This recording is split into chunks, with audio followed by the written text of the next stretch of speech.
Assalamualaikum warahmatullahi wabarakatuh. Bismillahirrahmanirrahim. Assalamualaikum warahmatullahi wabarakatuh. Waalaikumsalam warahmatullahi wabarakatuh. Alhamdulillahi rabbil alamin. Asyhadu an la ilaha illallah wahdahu la syarika lah. Waliyus salihin. Wa asyhadu anna sayyidana wa nabiyyana Muhammadan abduhu wa rasuluh. As-sadiqul amin. Allahumma salli wa sallim wa barik ala sayyidina Muhammad wa ala alihi wa sahbihi wa man tabi'ahum bi ihsanin ila yaumiddin. Subhanaka la ilma lana illa ma 'allamtana innaka antal alimul hakim. Yang saya muliakan, saya banggakan Pak Direktur Utama Kereta Api Domestik yang insyaallah dimuliakan dan diberkahi Allah Subhanahu wa taala, dan semua para dirut yang hadir. Mohon maaf saya tidak sebut satu persatu. Mudah-mudahan semua yang hadir menjadi orang yang mulia di sisi Allah Subhanahu wa taala. Amin. Saya bangga sekali di waktu yang begitu padat. Cuma permintaan ini tidak bisa ditolak dari sahabat saya, Mbah Sambodo, yang meminta saya bisa mengisi acara ini. Karena kalau kami baru kemarin selesai tugas syuting Kultum bersama RCTI. Oke. Dan tahun ini alhamdulillah di kegiatan syutingnya selama 30 episode di Banyuwangi. Tahun kemarin di Lombok, dan sebelumnya di luar negeri 3 tahun berturut-turut. Dan alhamdulillah 2 tahun terakhir ini nampaknya mulai dari Lombok rating syutingnya cukup tinggi. Nampaknya tertarik sekali dengan melihat view dan pandangan indah alam Indonesia. Memang dari dulu saya telah menawarkan kepada RCTI Kultum lebih bagus di syuting di Indonesia, tidak usah keluar negeri. Tapi belum diijabah selama 3 tahun. Alhamdulillah tahun yang keempat diijabah, dan kita lihat hasilnya sangat bagus. Ternyata Indonesia luar biasa. Lombok memiliki keindahan dan alam yang luar biasa. Belum lagi Banyuwangi. Sampai Pak Bupati kejar waktu dan kesempatan untuk bisa ketemu, tapi kami karena fokus untuk syuting tidak berkesempatan. Sampai malam terakhir kita dalam 7 hari syuting lebih dari 36 episode dalam 7 hari. Jadi begitu padat dari pagi sampai sore. Pulang langsung istirahat. Makanya Pak Bupati, karena saya tidak berkesempatan ke Pendopo atau bertemu beliau malah yang datang ke hotel dan sekaligus makan malam di hotel, dan alhamdulillah berdialog banyak bersama beliau. Dan kesannya sangat luar biasa Banyuwangi. Insya Allah jangan dilewatkan acara Kultum di RCTI. Jadi ketika buka puasa silahkan nontonnya sekali promosi kan. Jamaah sekalian dimuliakan Allah Subhanahu wa taala. Alhamdulillah berjalan waktu, saya tidak nyangka bisa datang ke Indonesia. Saya tidak nyangka bisa betah di Indonesia. Saya tidak nyangka bisa jatuh cinta Indonesia. Saya tidak nyangka bisa cinta ibu-ibu, terutama ibu-ibu ya.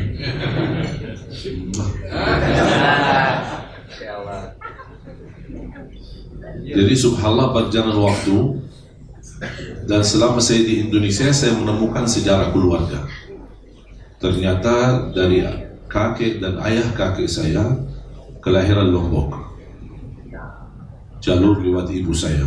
Jadi ibu saya tidak pernah cerita kami punya jalur keluarga dari Lombok. Bahkan ayah kakek saya dibunuh penjajah Belanda ketika dia mengumpulkan orang Sasak di Lombok untuk melawan penjajah Belanda. Dibunuh dan punya makam besar di Ampenan. Makanya ketika saya bertemu Pak Jokowi, saya sampaikan saya sebenarnya keturunan pahlawan tapi belum terdaftar.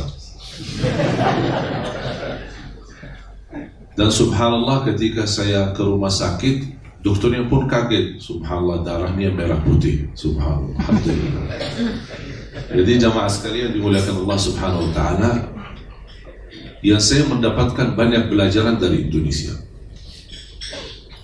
Ramah, santun, sopan, akhlak yang mulia, tidak suka kasar, tidak suka kekerasan.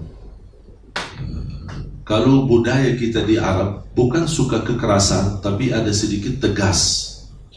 Mungkin diajak bicara, ngobrol saja, nada suaranya tinggi.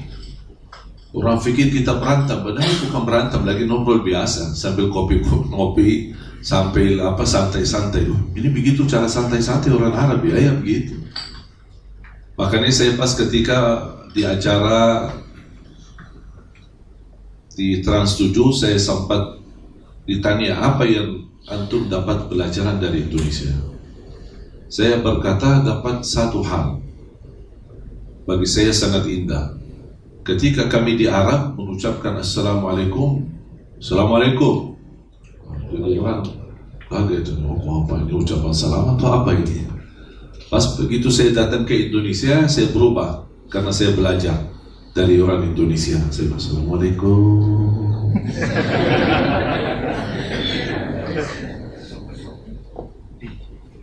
Dan ini salah satu sebenarnya nikmat karunia, bukan sebuah kebiasaan, tapi menurut saya ini anugerah dari Allah Subhanahu Wa Taala.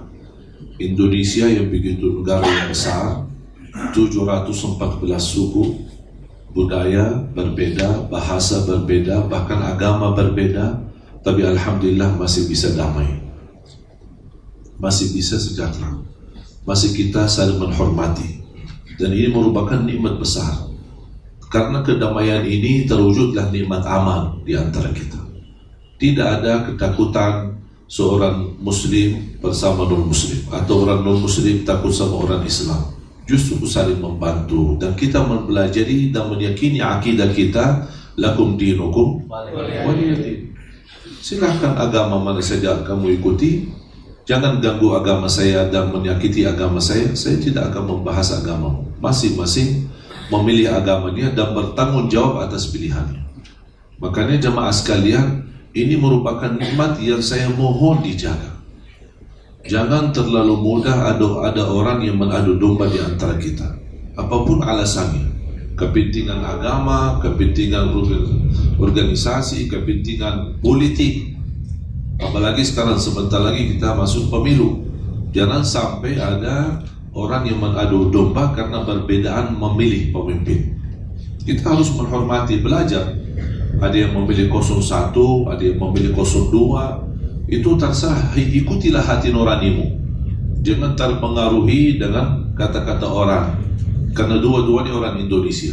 Dan saya selalu berdoa, siapapun yang terpilih, mudah-mudahan menjadi pemimpin yang mampu membawa Indonesia menjadi lebih baik, dan baldatun thayyibatun wa rabbun ghafur. Maka itu doa saya setiap kita tawaf, ketika saya pimpin jamaah umrah, bahwa mereka tawaf dan kita berjalanan umrah. Sepanjang kita tawaf, saya meminta sama jemaah paling tidak 1 kali tawaf di dalam 7 kali tawaf, 1 dikhususkan untuk Indonesia. Doa sa'i Safa Marwah, 1 kali sa'i paling tidak doakan untuk Indonesia. Karena Indonesia apalagi saat ini sangat membutuhkan doa kita. Bahkan saat kita memilih dan besok tanggal 17 April kita coblos, jangan lupa juga disertai doa. Jangan hanya merasa dengan pilihanmu itu sudah luar biasa dahsyat. Karena harapan itu belum tentu menjadi kenyataan. Kita boleh harap, tapi jangan keterlaluan harapnya, jangan terlalu besar harapannya. Pasti ada yang berkurang, pasti ada yang kita tidak sesuai impian kita. Kita hadapi, kita sabar, jangan ada yang sempurna. Siapapun, berkali-kali ada presiden, berkali ada pemerintahan, jangan harap ada kesempurnaan. Ada perjuangan, di dalam perjuangan ada kekurangan. Kita syukuri ketika kita mendapatkan kebaikan di negeri kita, kita sabar menghadapi ujian, kita menghadapi cobaan atau tantangan. Dan harus kita fahami, kita di zaman yang global fitnah, tidak mudah.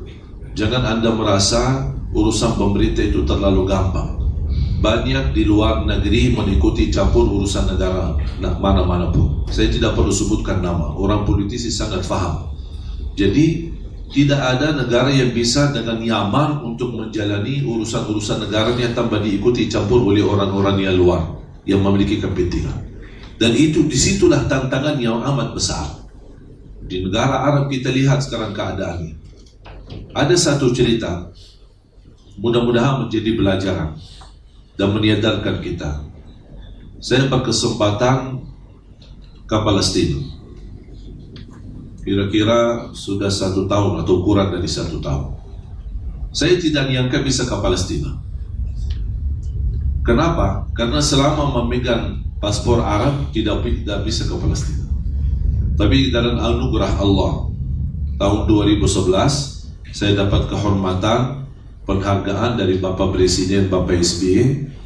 Saya diberikan warga negara Indonesia. Tak sampai 1 minggu proses, saya sudah terima warga negara Indonesia. Sampai saya dipanggil Pak Amin Syamsuddin, Menteri Hukum dan HAM, atas perintah Presidenku memberikan antum warga negara Indonesia. Dan kalau ada orang yang berjasa kepada saya selama saya di Indonesia, cuma 1 orang, Pak SBY. Makanya ketika Ibu Ani sakit di Singapura, alhamdulillah beliau menyambut saya datang. Bahkan saya datang tanpa janji. Tidak pakai janji, tidak pakai telepon, tidak pakai WA, tidak, langsung datang. Ada orang protokol di bawah, sampaikan, langsung beliau sambut. Dan alhamdulillah sangat beliau bersenang dan alhamdulillah bergembira karena hubungan kita baik. Dan saya selalu berterima kasih kepada beliau karena wasilah beliau mendapatkan warga negara Indonesia. Jadi ini semua takdir Allah Subhanahu wa ta'ala. Saya tidak pernah minta. Habis ceramah kultum, sebelum buka puasa, ketika kami bersama-sama buka puasa, di diamannya Ketua DPR waktu itu Pak Marzuki Ali, kemudian saya naik panggung untuk mengisi ceramahnya. Begitu selesai, nampaknya terkesan hati beliau dan terus panggil duduk di samping beliau. Oh, ini dari mana? Ini bukan Habib Indonesia kan? Karena Sulman ya, Habib kan yang bulat dulu. Oh, saya bilang dari Madinah, lahir besar di Madinah. Oh, mau gak warga negara Indonesia? Oh, saya kaget.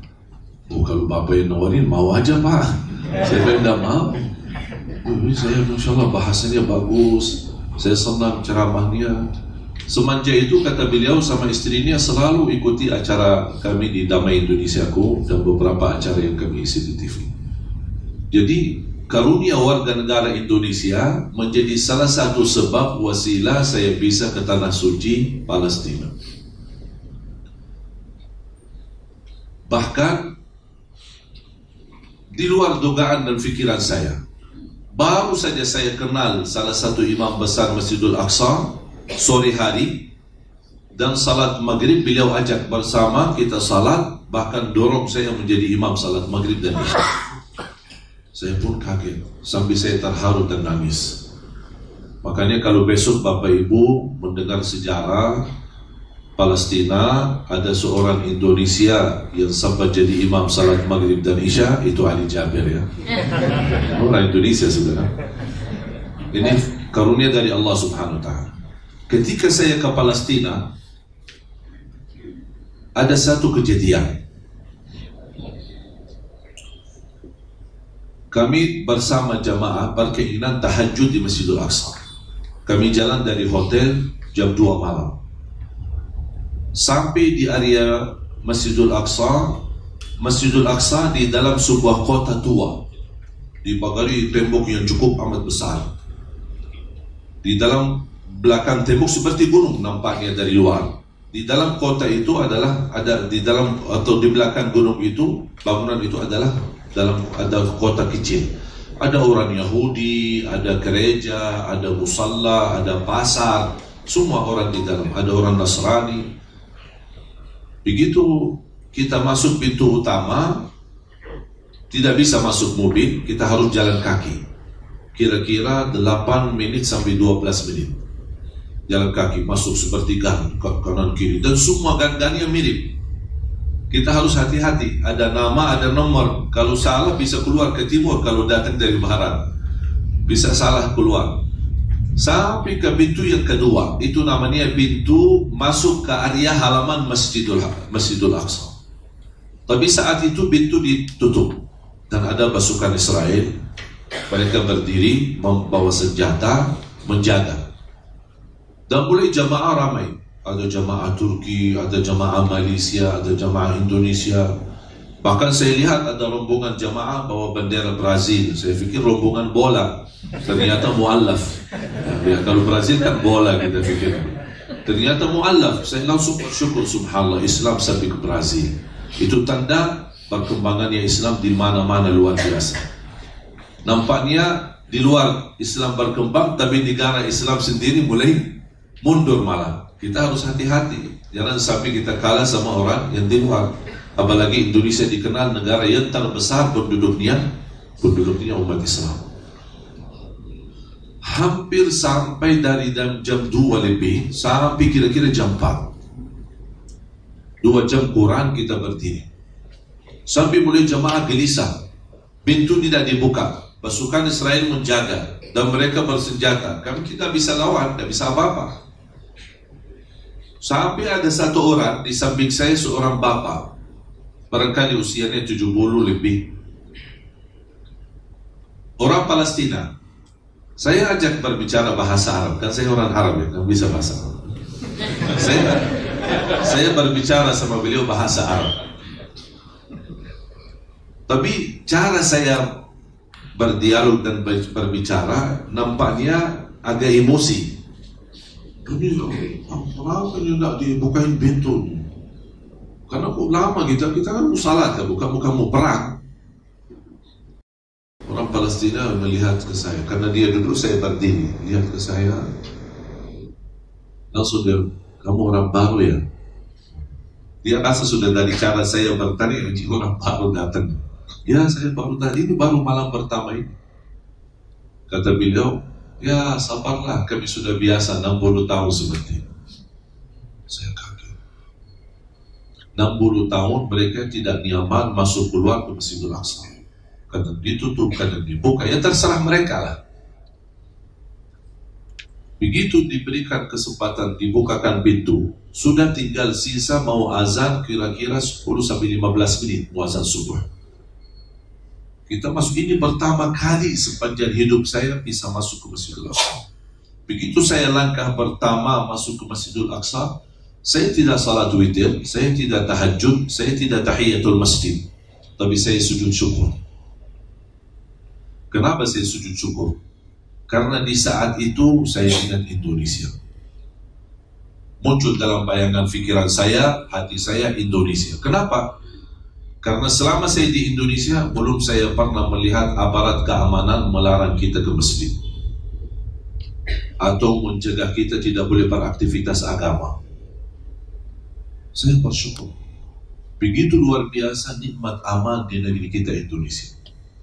Wallahi jamaah sekalian, dan sudah saya pesan sama Pak Kapolri, dan ketika beliau meminta dan tugaskan saya untuk klinik kepada daerah-daerah ketika pilkada serentak, khususnya di daerah yang dikhawatirkan rawan, seperti ada Bima, seperti ada Pontianak, Kalimantan Barat, dan juga ada di Papua.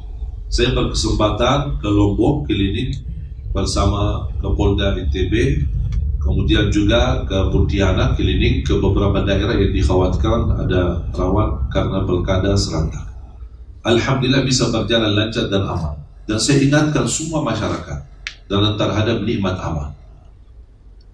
Bahkan saya buat satu rekaman video bahasa Arab, bahasa Indonesia, bahasa Inggris, mengingatkan diri saya dan umat Islam dan seluruh rakyat Indonesia terhadap nikmat aman yang wajib kita jaga.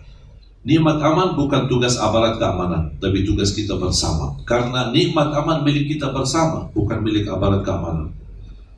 Semakin nikmat aman bisa lancar, aman, sejahtera, damai di Indonesia, akan mudah beraktivitas kita. Makanya Nabi Ibrahim pertama ketika Allah perintahkan hijrah ke Makkah, belum ada apa-apa Makkah ini. Allah perintahkan beliau hijrah, bahkan melepaskan, meninggalkan istrinya dan anaknya Ismail. Apa doa pertama yang dipanjatkan oleh Nabi Ibrahim kepada Allah? Wa idh qala Ibrahim Rabbi ij'al hadha baladan amin. Ya Allah, aku mohon jadikan negeri ini negeri yang aman. baru dia sebutkan dan datangkan dan murahkan rezekinya.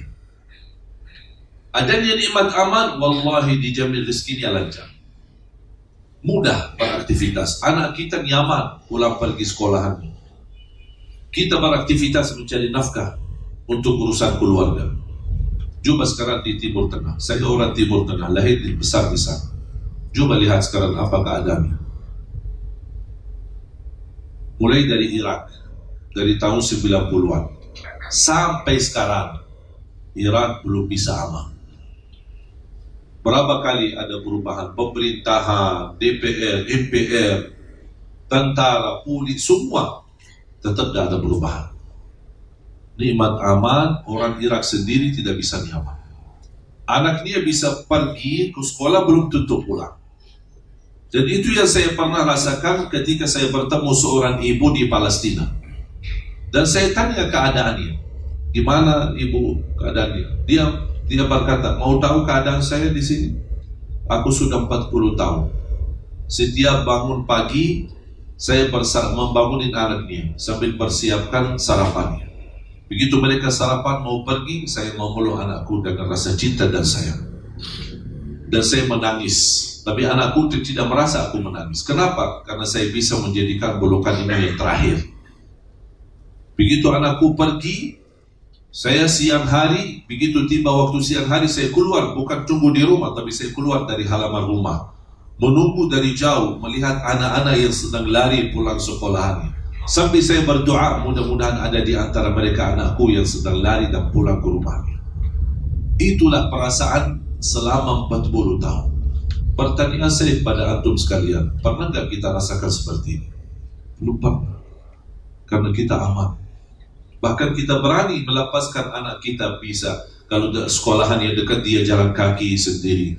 Bahkan ada anak-anak kita yang berani naik angkot sendiri, naik motor sama temannya atau sama siapa sendiri. Wallah itu nikmat. Tapi sayang sekali kita tidak bakal bisa merasakan nikmat dan kita mensyukurinya kecuali kalau hilang nikmat itu, baru akan terasa. Baru akan terasa. Makanya tidak boleh, bahkan menjadi wajib, siapapun yang membahayakan aman di negeri kita, kita harus tegas menghadapinya. Siapapun dia, mau dia ulama, mau dia kiai, mau dia politisi, mau dia apa saja. Saya tidak peduli latar belakangnya siapa. Tapi membahayakan nikmat aman di Indonesia, mengganggu nikmat aman di Indonesia, itu garis merah. Harus kita berhati-hati. Kalau kita tidak bisa melawan masalah itu, kita segera melaporkan. Karena ini sangat membahayakan. Jangan dibiarkan. Karena nikmat aman bisa dirusak dengan hal kecil. Dibiarkan jadi besar lama-lamanya. Irak, Libya, dan mohon maaf yang terjadi di sana, jangan ada yang terpengaruhi katanya perang saudara karena perbedaan Syiah sama Sunni. Itu berita bohong. Ratusan tahun Syiah sama Sunni hidup, tidak pernah ada masalah. Bahkan ada di antara mereka hubungan keluarga, tidak pernah ada ribut dan masalah. Mereka saling menghormati dan saling menghargai di antara perbedaan di antara mereka. Cuman karena kepentingan politik itu langkah awal. Saya sangat paham apa yang terjadi di sana. Karena kepentingan politik, memang orang politisi di sana hidup di luar negeri. Ada yang di Jerman, ada yang di Swiss, ada yang di Amerika, hidup santai, nikmat, bahagia, uangnya ada, fasilitas semua ada, tapi yang jadi korban adalah rakyatnya. Na'udzubillah min dzalik. Irak, Libya, Tunisia, Yaman, Suria, sekarang mulai Sudan, mulai Jazairian, dan kita tidak tahu selanjutnya sampai mana. Dan selalu saya berkata, kalau Makkah Madinah bangkitnya, Makkah Madinah datangnya Islam untuk dunia, insya Allah Indonesia bangkitnya Islam untuk dunia. Amin. Tapi Islam yang benar-benar membawa kedamaian. Indonesia menurut saya bisa jadi contoh untuk seluruh dunia. Contoh. Kita lihat bagaimana keharmonisan antara peragamaan di antara kita. Berapa kali 411, 212 Tapi di situ ada acara pernikahan orang-orang non-muslim. Walaupun umat Islam sedang demo, tapi ada orang non-muslim berani melewati mereka, bahkan dikawal sampai masuk gereja. Ini nampaknya kayak ini belum ada di mana-mana, hanya di Indonesia. Dan ini nikmat wallahi besar. Saya begitu melihat hal-hal seperti ini, saya bersyukur, sujud syukur lillahi ta'ala. Karena ini anugerah dari Allah SWT. Jangan sampai ada orang yang mencabutnya. Kalau kita tidak menghargai nikmat aman, tidak mensyukuri nikmat aman, akan Allah Subhanahu Wa Taala cabut nikmat aman tersebut. Makanya jemaah sekalian, mari kita sama-sama rapatkan saf kita. Ada perbedaan, ya tetap ada. Jangan ada yang merasa besok Muhammadiyah sama NU akan bersatu, satu pandangan, satu fahaman, satu otak. Tidak bakal. Bahkan itu tidak bisa. Karena itu lawan sunnatullah. Sunnatullah harus ada perbedaan. Ada direktur utama, ada semua staf-stafnya, ada jajarannya semua, tapi pasti ada perbedaan. Ketika ada meeting, pasti ada beda pandangan, beda pendapat. Dan kembali kepada yang bersangkutan untuk mengambil keputusan terakhir yang bisa menjadi kemaslahatan umum. Tapi ini kembali termasuk apa yang saya sampaikan. Saya yakin tidak 100% yang ada di sini menerimanya. Pasti ada yang punya pendapat sendiri, ada punya masukan, ada punya tambahan, ada yang merasa ada yang kurang. Itu wajar. Karena kita beda otak, beda berfikir. Dan mungkin kita maksa-maksa semua harus satu fikiran, satu pandangan. Tapi yang kita bisa jaga adalah satu hati. Satu hati untuk mencintai, saling menghormati, walaupun beda pandangan. Bolehkah saya minta kertas putih? Kalau ada spidol sekalian, saya mau kasih satu pelajaran. Mudah-mudahan menjadi sebab terbuka wawasan. Saya sendiri termasuk orang yang lahir besar di tanah suci Madinah. Dan dalam kesempatan ini saya undang Anda semua, undangan terbuka untuk umum, silakan insyaallah makan malam di rumah saya di kota Madinah. Tapi kalau soal berangkat, kalau soal makan insyaallah gratis, soal berangkat bayar masing-masing. Karena saya punya kebiasaan ketika ada jamaah, saya semua ajak ke rumah. Bahkan pernah ada jamaah kurang lebih 800 orang.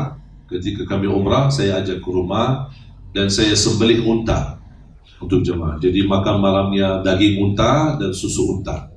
Pulang ke hotel sudah pingsan. Sakit kuat dagingnya unta. Tapi alhamdulillah masih sehat semua. Alhamdulillah. Kembali ke tanah air semua sehat.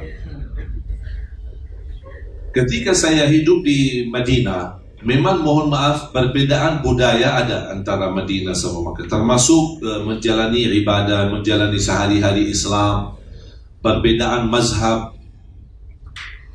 Ketika saya datang ke Indonesia, jujur saja awal-awalnya semua saya melihat sesuatu yang berbeda.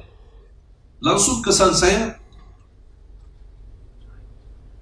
apa Islam saya di Madinah yang benar atau Islam di Indonesia yang benar? Aku kayak apa bingung gitu. Jalan-jalan Islam di Indonesia itulah Islam yang baru. Sampai menjadi tantangan di dalam hati saya. Bagaimana bisa saya sesuaikan antara budaya Indonesia sama budaya di Arab. Begitu saya kembali ke Madinah, saya bertanya sama guru saya. Beliau ketawa. Ya, memang di situ beda mazhab. Kita di Arab mengikuti kebiasaan mazhab Hambali. Kalau di Indonesia mazhab Syafi'i. Jadi wajarlah kalau ada perbedaan. Ketika saya disitulah belajar perbedaan itu.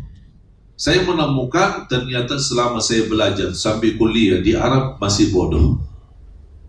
Belum belajar apa-apa. Ternyata agama ini sangat luas. Dengan berbeda wawasan, berbeda pandangan, berbeda mazhab, terus saya bertambah belajar. Makanya bagi saya Indonesia karunia dari Allah karena membuat saya tetap belajar. Dan bisa habis umur kita, belum tentu habis belajar. Saking begitu luas pemahaman agama. Saya kasih contoh sederhana. Untuk bagaimana, karena di Indonesia, saya lihat di Indonesia belum belajar menerima perbedaan. Jadi seolah-olah saya yang benar, yang lain harus ikut saya. Kalau enggak berarti Anda sesat.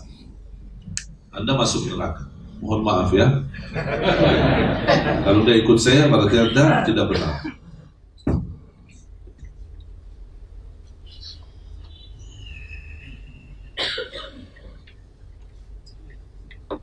Bisa belajar angka Arab ya? Bisa baca angka Arab? Anda bisa baca angka Arab? Hah? Yakin? Ya. Anda boleh sini sebelah saya. Bapak Ibu baca ini. Yakin? Pasti? Ya. Tolong baca. 7. Astagfirullahaladzim. Baca 7. Yakin? Berarti ini semua sesat ya? Sekali lagi. 8. Yakin? Dah berubah pikiran? Hah? Dah berubah pikiran? Coba. Sini Pak. Boleh?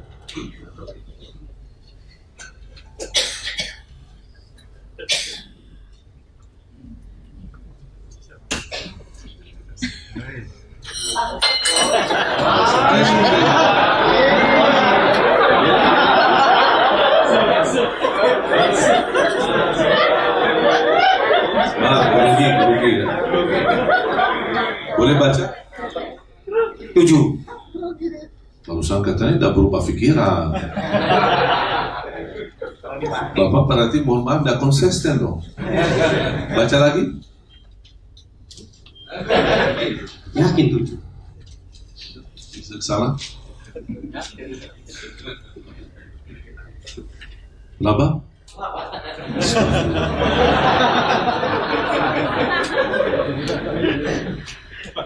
Ada perbedaan tidak? Kira-kira bisa disepakati tidak ini? Apa kira-kira solusinya untuk mensepakati masalah ini? Ada yang baca 8, ada yang baca 7. Hah? Berarti pindah posisi. Pindah posisi. Boleh pindah. Contoh, daripada kita ribut, maksa, aku baca 8, dia baca 7, dan saling menyesatkan, kita mudah sekali, Pak, sini, datang, boleh nggak datang sebelah saya? Begitu dia datang, oh ya, udah selesai masalah. Masalahnya kita sangat susah untuk mengajak bersama. Kita tidak mau tahu, posisi saya di sini, posisi antum di sana, dan saya tidak mau tahu. Aku yang benar, yang lain salah. Itu yang terjadi di Indonesia. Tidak mau saling menerima. Beda pandangan berarti beda baca. Solusi yang kedua ada. Bisa nggak kita sepakati ini? Saya bisa jawab. Sepakatannya apa? Ini namanya apa? Angka. Angka? Anda baca tadi 7 kan? Namanya apa? Angka. Anda? Nomor 8 tetap? Nomor 7 tetap? Berarti kita bisa sepakat enggak? Kita sepakat itu angka. Walaupun beda dibaca. Yang terjadi di antara ulama bukan beda Quran. Sama sebagaimana kita sepakati ini angka, mereka juga sepakat ini Quran. Tapi yang terjadi berbeda hukum adalah karena berbeda memahami isi Al-Quran. Imam Maliki sama Imam Syafi'i. Imam Syafi'i beda sama gurunya Imam Maliki. Bahkan Imam Maliki tak pernah protes sama muridnya Imam Syafi'i. Kok habis belajar sama aku, kok bikin mazhab sendiri. Bahkan pengikut Imam Syafi'i di dunia jauh lebih banyak dibanding Imam Malik. Tapi tak pernah ada saling menyesatkan dan saling menjatuhkan atau saling menghina. Apakah Quran yang ada di Imam Maliki beda sama Quran Imam Syafi'i? Sama. Cuma kok bisa berbeda? karena berbeda memahami isi. Dan itu bukan terjadi di antara ulama zaman sekarang atau zaman yang terdahulu, tapi di zaman sahabat pun masih ada Rasulullah terjadi beda pemahaman. Dan itu hal menyatukan satu faham, satu fikir, satu pandangan, itu sangat sulit. Karena kita tidak bisa saling memaksa. La ikraha fid din. Tidak ada saling memaksa. Tapi harus kita belajar saling menghormati. Pesan terakhir, cerita Imam Syafi'i atau kaidah Imam Syafi'i. Boleh anda simpan, hafal atau dituliskan. Ra'yi sawabun yahtamilul khata' wa ra'yu ghairi khata'un yahtamilus sawab. Menurut saya kaidah ini kaidah mutiara. Pendapatku benar bisa jadi salah. Pendapat orang lain salah bisa jadi benar. Sudah selesai masalah. Kalau kita menjalani hubungan antara kita, keberagamaan dan perbedaan dalam pandangan, kita mengikuti kaidah Imam Syafi'i, pendapatku benar. Anda boleh memilih salah satu pendapat. Itu hakmu. Tapi anda tidak berhak menyiasatkan pilihan yang lain. Ketika anda memilih, misal ada orang ikut kunut subuh, itu hakmu. Ada perbedaan mazhab, ada perbedaan pendapat, ada yang membolehkan. Kalau anda ikuti kunut subuh, jangan, anda tidak berhak menyiasatkan orang yang tidak pakai kunut subuh. Dan juga orang yang tidak pakai kunut subuh, dia tidak berhak menyiasatkan orang yang pakai kunut subuh. Kalau saya dalam hal ini, termasuk dalam semua perbedaan, saya suka mensesuaikan. Masuk masjid, diminta jadi imam, saya tanya, ini subuh kunut tidak? Oh, kami biasa pakai kunut, saya pakai kunut. Maaf, kami biasa tidak pakai kunut, saya tidak pakai kunut. Ini masjid kami biasa jahar bismillah, keras suara bismillahirrahmanirrahim sebelum al-fatihah, saya keraskan suara. Oh, kami biasa tidak keraskan, langsung alhamdulillahirabbil alamin, ya saya ikuti. Kami biasa habis salat doa, dipimpin doa, saya doa. Oh, habis salat kami biasa masing-masing, ya masing-masing. Kenapa suka ribut? Kalau masuk ke masjid, ada yang minta, apalagi bulan Ramadan, setiap tahun kita ributkan 23 atau 11, berantem, masalah. Menurut saya 23, mau 10, mau 3 rakaat, mau 40 sampai 100 boleh, tidak masalah. Yang tidak boleh 23 rakaat dalam waktu 7 menit. Ini tidak boleh. Ini bukan tarawih. Itu namanya lomba-lomba paling cepat. Siapa yang selesai salatnya dapat juara 1. Ini baru namanya latihan. Latihan lari kejar-kejaran. Inti daripada tarawih salat yang tenang. Saya pernah di salah satu kampung, telat masuk masjid, sudah mereka mulai salat tarawih. Saya di belakang, di samping saya ada seorang bapak sudah tua. Malum fisik yang tua kan, gerakannya kan pelan-pelan, tidak kuat. Imamnya mulai tarawih, Allah.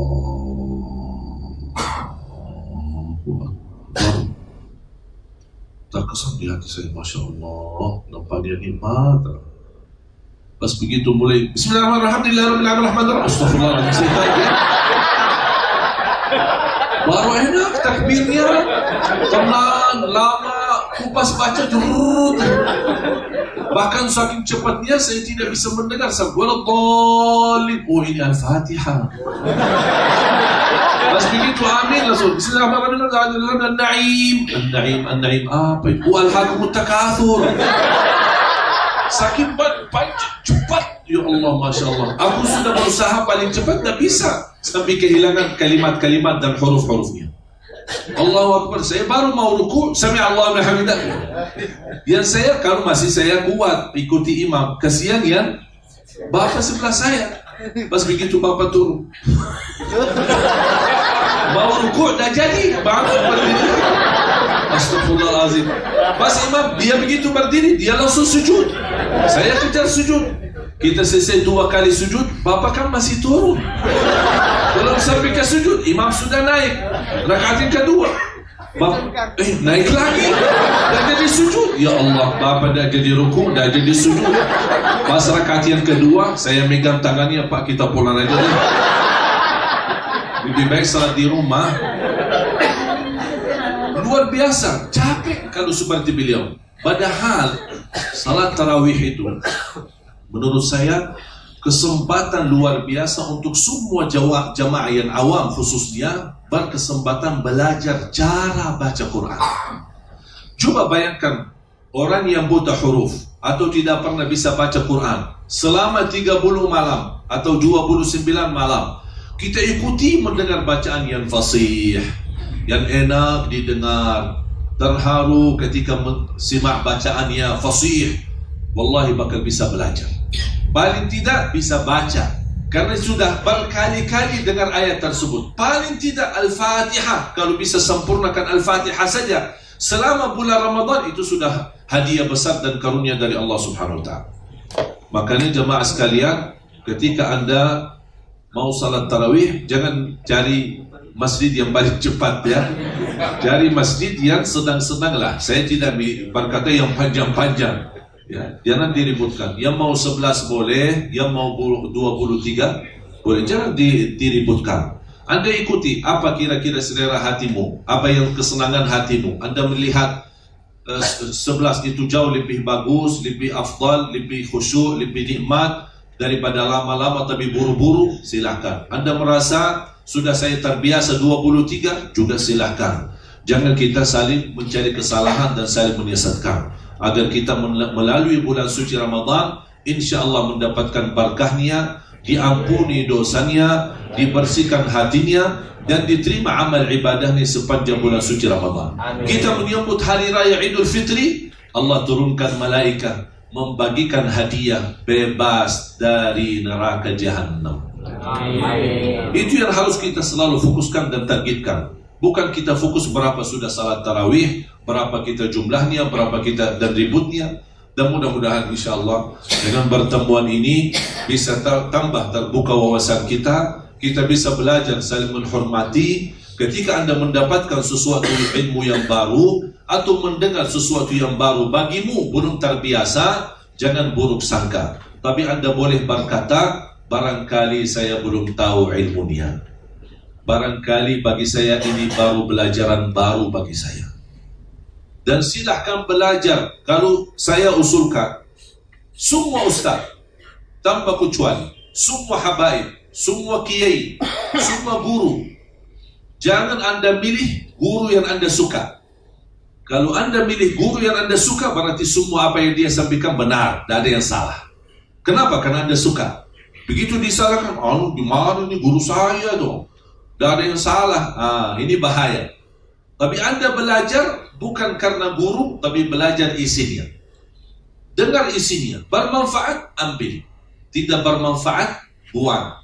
Dan tidak menyentuh orangnya sendiri atau ustaznya. Tetap kita hormati semua ustaz. Tetap kita cintai semua ulama. Tetap kita menghormati semua para guru. Ada kekurangan? Ada. Ada yang maksum? Tidak ada yang maksum. Hanya satu yang maksum, Nabi Muhammad. Ada yang keliru? Ada. Ada yang salah? Ada. Termasuk saya. Kalau ada yang salah saya sampaikan, Anda mendapatkan yang lebih benar, Anda ikuti yang benar. Jangan fanatik kepada siapapun. Agar kita bisa mempelajari agama, fanatiknya itu milik Allah dan Rasulnya. Kita boleh fanatik untuk Allah dan Rasulnya, tapi bukan untuk orang siapapun dia. Tidak boleh kita berfanatik. Dan mudah-mudahan kita terus semangat belajar. Di setiap kesempatan Anda belajar, dan terus belajar. Dan subhanallah, semakin banyak belajar akan terasa diri semakin bodoh. Dan karena ilmu itu tidak ada habisnya. Mudah-mudahan insyaAllah ilmu yang kita sama-sama pelajari di siang hari ini menjadi bermanfaat, bisa menambahkan wawasan, menambahkan ilmu bagi kita semua. Yang mampu ilmu yang kita sama-sama belajari, mudah-mudahan mampu membawakan kita di dalam sisa umur kita menjadi lebih baik hubungannya sama Allah, lebih baik hubungannya sama Rasulullah, lebih baik hubungannya sama Islam, dan lebih baik mempraktikkan Islam dalam hubungan kita sehari-hari, agar orang bisa merasakan keindahan Islam, Islam rahmatan lil alamin, Islam yang begitu luar biasa ramah, Islam yang begitu luar biasa indah, Islam yang begitu luar biasa yang sudah diridai Allah Subhanahu wa taala. Dan kita baca selalu raditu billahi rabba wa bil islami dina wa bi Muhammadin nabiyyan wa rasulah. Semoga insyaallah semua dipakai Allah Subhanahu wa taala.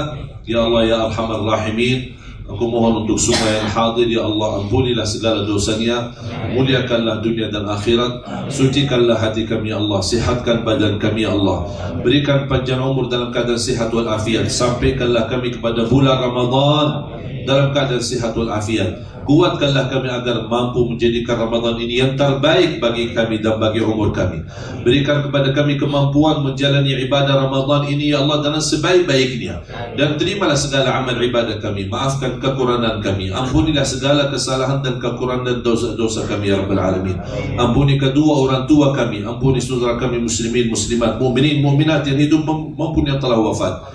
Ya Allah ya Arhamar Rahimin, anugerahkan kepada kami pemimpin di Indonesia, pemimpin yang taqwa, pemimpin yang adil, pemimpin yang amanah, pemimpin yang jujur, pemimpin yang ikhlas untuk agamamu dan ikhlas melayani rakyatnya ya Dzal Jalal wal Ikram, yang bisa membawa Indonesia menjadi makmur, barkah, baldatun tayyibatun, rabbun ghafur, birahmatika ya Arhamar Rahimin. Rabbana atina fid dunya hasanah wa fil akhirati hasanah wa qina adzaban nar. Wa sallallahu ala sayyidina nabiyina Muhammadin walhamdulillahi rabbil alamin.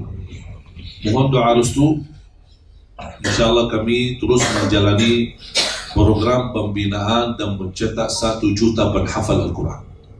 Dan alhamdulillah program ini sudah berjalan, dan alhamdulillah banyak yang terlibat membantu dan juga terlibat menjadi orang-orang yang insyaallah berduri untuk mewujudkan 1 juta penghafal Al-Quran. Cita-cita saya semua masjid di Indonesia akan diimami oleh imam penghafal Al-Quran.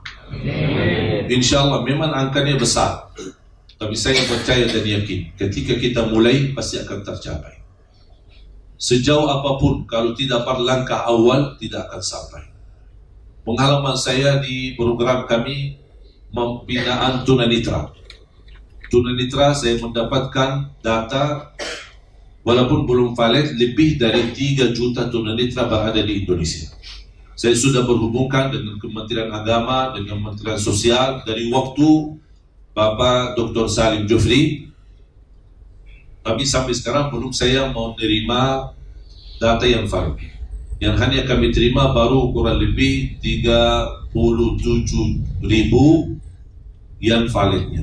Termasuk kami melibatkan ada satu lembaga ITMI, Ikatan Tunanetra Muslim Indonesia.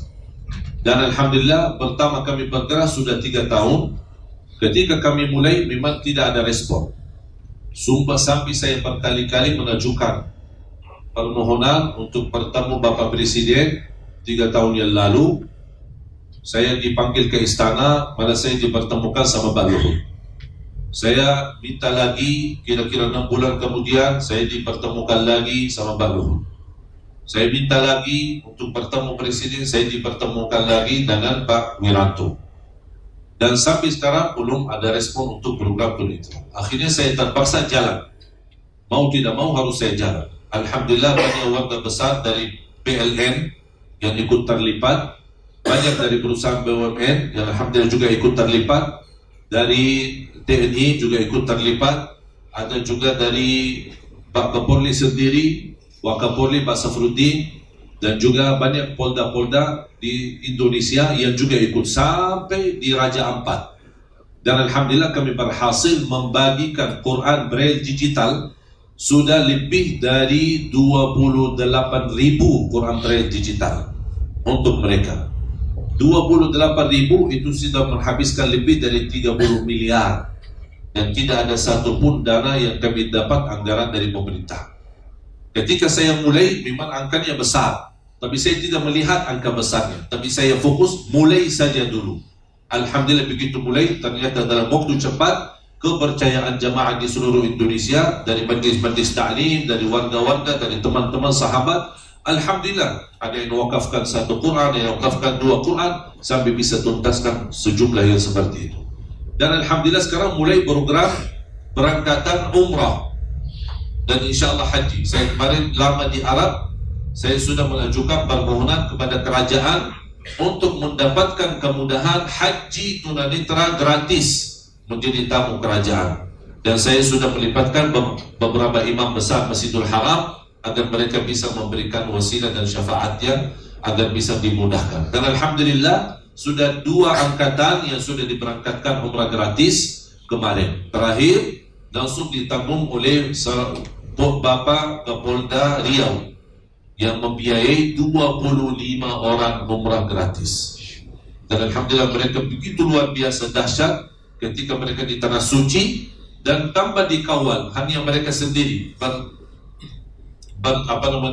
bersamaan. Tapi subhanallah, sampai karena 25 lumayan antrinya terlihat sampai menarik perhatian dan semua orang pada bertanya. Dan saya menjawab, ini semua keberkahan dan perjuangan rakyat Indonesia untuk saudara kita tunanetra. Makanya jamaah sekalian, program kami bukan hanya untuk tunanetra, tapi insya Allah kita terus berjuang untuk membina 1 juta penghafal Al-Quran. Dan salah satu berkah bersama tim sahabat saya, tim RCTI yang begitu luar biasa perjuangan untuk acara Hafiz Indonesia. Mungkin Bapak Ibu suka menonton Hafiz Indonesia yang sudah jadi, tapi di belakang layar banyak perjuangan tim RCTI yang Anda tidak bisa melihatnya. Begitu luar biasa, mendatangi mereka kampung-kampung, desa-desa, provinsi, kota, kabupaten, menumbuhkan mereka, mendatangkan mereka sampai ke Jakarta, melatih mereka, memimpin mereka sampai puluhan, bahkan sampai ratusan orang. Begitu sudah terpilih, karena tidak bisa ditampilkan ratusan orang di dalam acara TV, akhirnya terpilih yang terbaik.